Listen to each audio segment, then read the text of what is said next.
台中市政府甲日本台湾交流协会合作，甲艋舺北斋红仔册展锁到台湾来展出。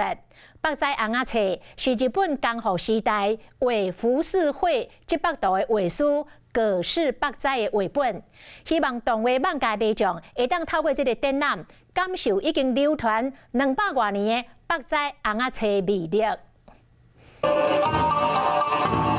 打扮甲正水的日本江户时代艺伎穿越时空，来到台中帝国制糖厂，了动漫迷感受日本江户时代北斋艋舺魅力。从不同的角度介绍了北斋对当代日本漫画文化的影响。这摆展出100多件的作品，包括浮世绘大师角色北斋、高传各方的戏画、鸟舞会等江户时代的作品，让民众感受流传200多年的艺术。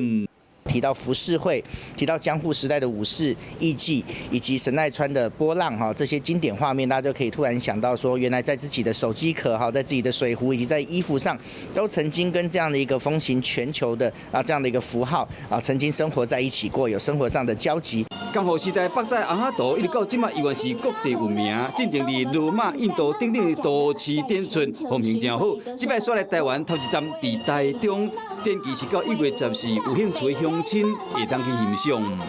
Hello， 我是林明瑞。想要抢先掌握最及时的新闻资讯吗？赶快订阅、按赞、开启小铃铛，锁定我们华视新闻的 YouTube 频道。